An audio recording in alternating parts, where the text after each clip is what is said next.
the big stories and what's behind them. Politics, business, sports, and international news. This is news from around the world. This is news from around the world. To cope with the cost of meeting basic needs. The letter waiting for approval of additional financing for the National Social Safety Net program scaled up by the National Assembly. The president said this would have a multiplier effect on about 60 million Nigerians. In order to ascertain the credibility of the process, he said digital transfers would be made directly to beneficiaries' accounts. Still talking more stories, the Senate has confirmed the appointment of Chief of Defense Staff and Service Chiefs appointed by President Bola Tinubu. The top security chiefs that were confirmed today are Major General Christopher Musa as Chief of Defense Staff, Major General T.A. Lagbaja as Chief of Army Staff, Rear Admiral Emmanuel Ikechukwu Ogala as Chief Naval Staff, and Air Vice Marshal H.B. Abubakar as Chief of Air Staff. To begin the process, the service chiefs arrived at the National Assembly complex at about 10 a.m. for an appointment that was slated for 11 a.m. They were still outside the chamber until the President of the Senate, Godswill Akpabio, acknowledged their presence during the plenary.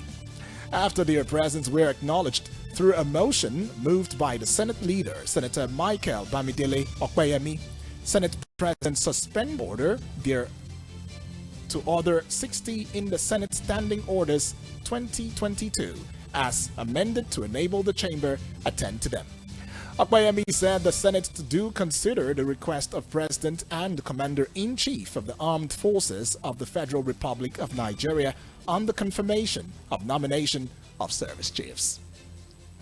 And now let's have you know that a High Court of the Federal Capital Territory has issued a one-week ultimatum to the Department of State Security Service, that is the DSS, to either charge the detained suspended governor of the Central Bank of Nigeria, that is the CBN, Godwin Emefiele, to court or release him. Justice Hamza Muazu gave the order while delivering a ruling in a fundamental human rights suit instituted against the DSS and others by Emefiele. Justice Muazu held that the DSS has the power to carry out its constitutional duties of making arrests, detaining, and ensuring the prevention of internal crime. However, he maintained that such duties must be carried out within the ambit of the law. Recall that President Bola Tinubu has suspended Emefiele from office with immediate effect on Friday, June 9. According to the statement, Emefiele has been directed to immediately hand over the affairs of his office to the Deputy Governor Operations Directorate, who will act as the CBN governor pending the conclusion of the investigation and the reforms. And now let's have you know that the police, Nigerian police, that is the NPF, have arrested one Yusuf Isa that attempted to assassinate Apostle John Suleiman. This was made known during a press briefing on the activities of the police in safeguarding the nation. The Force Public Relations Officer of the Force, that is CSP Olumuyiwa Adejobi, said Yusuf Isa from Okene, Kogi State, was arrested through digital intelligence gathering. CSP Adejobi further stated that the police force has successfully arrested some non-state actors in terrorizing the southeastern part of the country and enforcing illegal sit-at-home order, which serves as a means for them to perpetrate their evil acts. The Force PRO added that the police in Ebonyi and Imo, based on credible intelligence, displaced and dislodged some hoodlums camp who has been terrorizing the region. The command, according to CSP Adejobi, launched a manhunt where the hoodlums were arrested and arms and ammunition were recovered from them. CSP Adejobi thereafter warned that the Nigerian police force, that is the NPF, under the leadership of Acting Inspector General of Police, that is IGP Kayode Egbetokun, will not relent until it rid the country of criminal elements.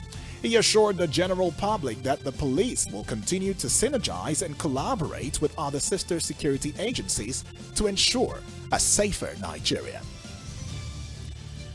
federal government, through Ministry of Interior, has commenced a review of the draft handbook on citizenship administration in Nigeria. The disclosure was made by the Permanent Secretary, Oluwatoyin Akinlade, represented by Director Special Duties in the Office of the Permanent Secretary, Comfort Kabirwa, today in Abuja. This was made known in a statement signed by Director Press Public Relations, Afonja Ajibola, saying that attention was drawn for stakeholders' engagement on the review of expatriate quarter administration that was also held in the year 2022, and the handbook was launched on 9th May 2023. Akinlade confirmed that the handbook had provided a roadmap for administration of expatriate quarter in Nigeria, adding that the citizenship handbook is expected to follow the same pattern for a seamless operationalization.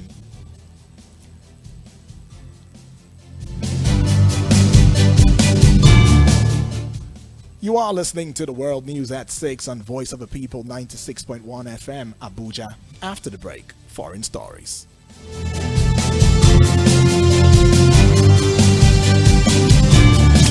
Serving our community. This is the best radio station. Voice of the People 96.1 FM. Do you like what we do? Want to see some more of us? Head over and meet us on YouTube, Insta, and Twitter. At Voice of the People 96.1 FM. Share us on your socials. Tell everyone. Send us a message. We'd love to hear from you. Follow us at Voice of the People 96.1 FM. See ya.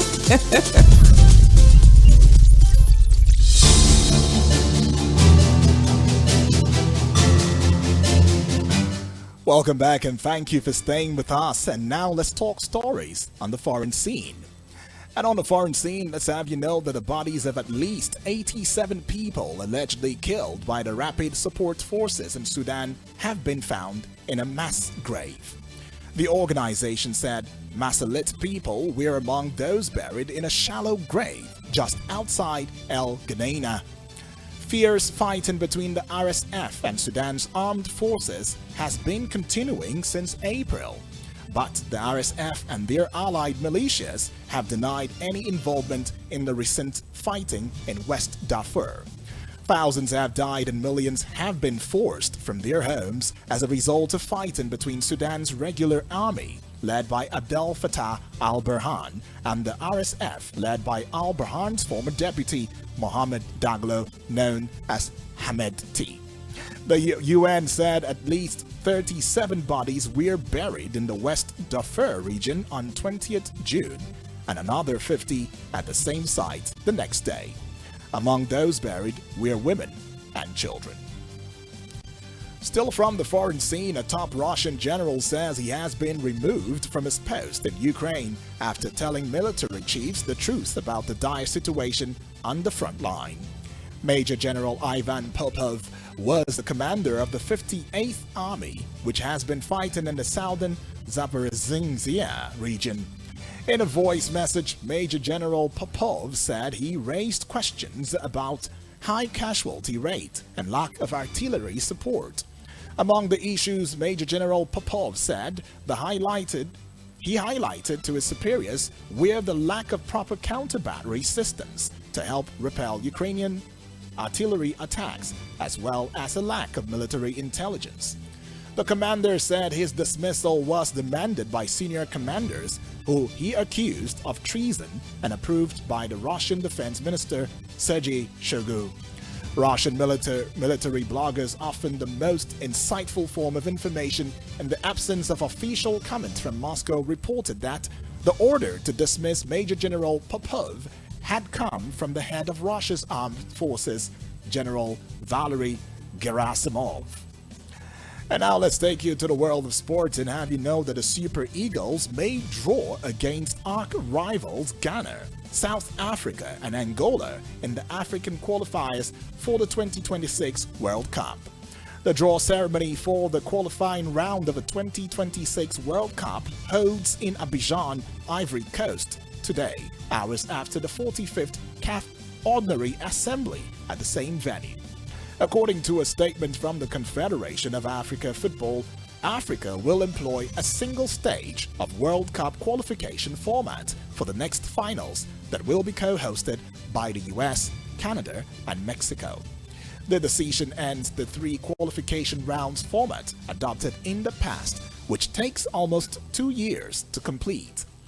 The new format, which was approved by the Executive Committee of CAF, will see the 54-member association's teams drawn into 9 groups of 6 teams each, with the winners from each group qualifying for the World Cup after Africa's slots were increased to 9 teams, with the 10th team qualifying via a playoff process.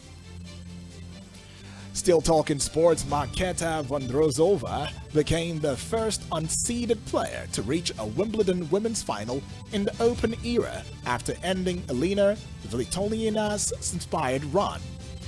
Vondrousova has never gone past round 2 until this year and missed 6 months in 2022 after wrist surgery. But the 24-year-old Czech is now 1 win from glory after a 6-3 win over Ukraine's Svitolina, who was also unseeded after giving birth in October. Vondrousova will play Irina Sabalenka on Ons Jabeur in Saturday's final. Belarusian 2nd seed Sabalenka meets Tunisian 6th seed Jabeur in 2nd semi-final, which follows on from the first match on center court. Whoever advances, it is guaranteed there will be a first-time champion at the All England Club. And now to wrap up, here again are the top stories. We told you Tinubu promises 12 million families will receive 8,000 naira for 6 months. We also told you Senate confirms appointment of Chief of Defense Staff, Service Chiefs. We brought to the fore the fact that court tells DSS to charge Emefiele or release him. And on the foreign scene, we told you Russian general fired after criticizing army leaders. And in the world of sport, Eagles may draw Ghana, South Africa, Angola. And that is a wrap on the World News at 6. The news was edited and compiled by Alice Ennis and produced by Udwak Daniel. Good evening.